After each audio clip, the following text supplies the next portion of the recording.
Good morning, students. Today I will start new chapter in English Reader, and that is chapter 60. So, what was the lesson about? The lesson was about silk. How the silk made.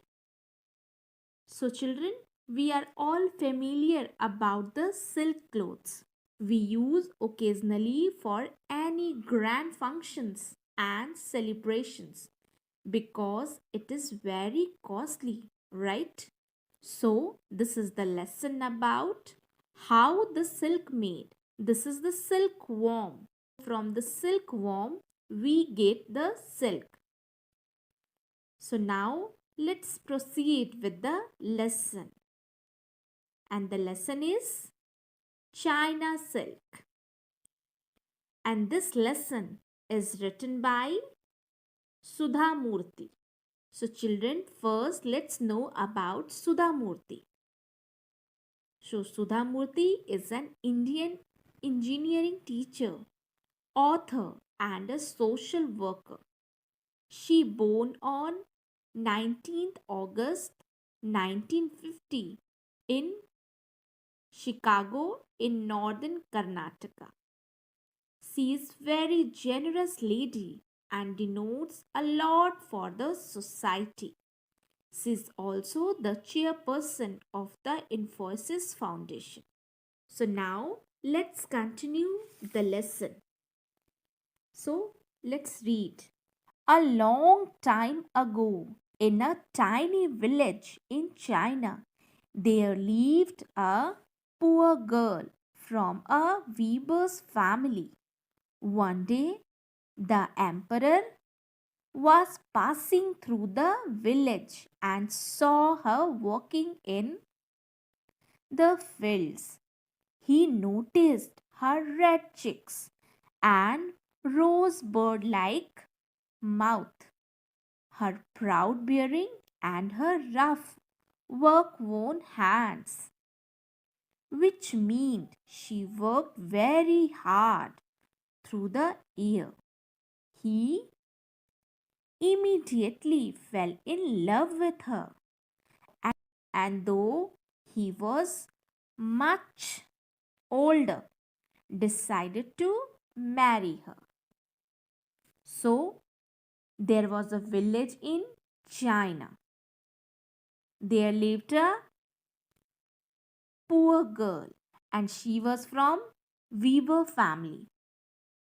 So, children, here weaver means the people who weaves clothes. Okay? So, one day the emperor, he was passing through the village and saw the girl who was working very hard in the field, and he noticed her proud and rough work worn hands. Her hands were very rough. Why her hands were very rough? Because of working for the whole day. So he immediately fell in love with her and decided to marry her. Then what happened? Let's read. The girl married the ruler of the land and went to live in his palace as his beloved queen. But she was unhappy. She had grown up in the wide open spaces of the countryside, and now she was confined to a palace.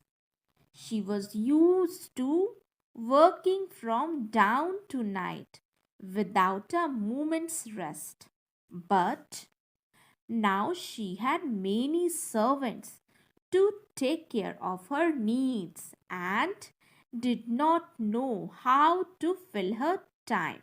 Now this girl and the emperor, they both got married, and they went to the palace to live.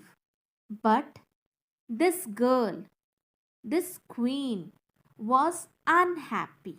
Being a queen, then also she was unhappy. Why?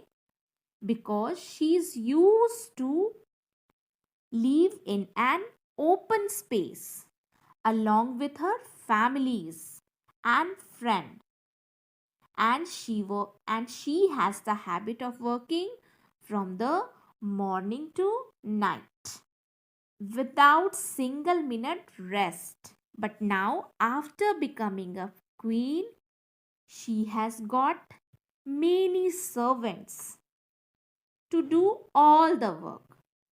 So she doesn't know how to fill her time.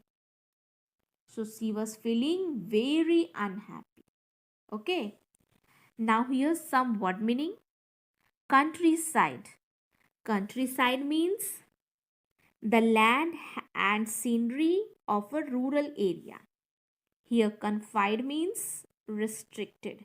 Now next, in the village, she had been surrounded by family and friends who exchanged news and gossip as they worked. But in the palace, it was quiet and no one spoke out of turn. The emperor noticed his wife was sad and tried his best to make her happy. He bought her grand clothes and jewels and artifacts. He threw elaborate parties and hired the best musicians of the land to amuse her. Yet she was sad. Here, artifacts means are man made objects with cultural value. So, what this emperor did to make the queen happy? He brought very grand clothes, jewelry, and he brought many artifacts. And then he threw big parties. He brought the musicians to amuse her. Here, amuse means to make her happy. But this queen also was very sad. So, what would make the empress happy?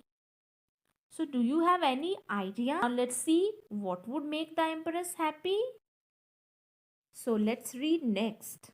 One afternoon, the empress sat under a mulberry bush in her garden, lost in her thoughts about her village. She slowly sipped hot water from a cup, staring up at the blue sky. The girl remembered the birds that flew over the village. So one afternoon, this queen, this empress, so she was sitting under a mulberry bush. So see here, she was sitting under a mulberry bush, her garden, and she lost in her thought. She was thinking about her village, her friends, their gossip, their news all her life. She was just imagining, and slowly she sipped hot water from a cup and looking at the blue sky. Then what happened? Let's read and find out. Then, signing softly to herself, she picked up her cup to take another sip. But what was this? A cocoon from the mulberry bush had dropped into the hot water. But then she took a closer look and she saw some threads peeping out from the cocoon. Where had they come from? She pulled the threads. They were thin, strong, and shiny. She kept pulling, and a long line of thread came out. Now the empress had a great idea. She would take the thread from many cocoons and weave soft and strong cloth from it. So here signing means expressing sadness. So she expressed her sadness to herself. And then she picked her cup to take another sip. So under the mulberry bush, she was sitting. The queen was sitting and something fell in the hot water cup. So what was that? It was cocoon, and she took a closer look. She saw some thread was coming out. So she started pulling the thread. So she was pulling and pulling, the thread was coming out and it was very thin, strong and very shiny. So she kept on pulling and a long line of thread came out. So she started collecting a lot of thread. Out of thread, she got the idea of weaving soft and strong clothes from it. So children, in next video, we will continue our lesson. Okay? So children, what is your classwork? You write about Sudha Murthy. Okay? So this is your classwork. And for homework, you read this chapter. Okay? Read whole chapter. In next video, we will complete this lesson. Till then, thank you.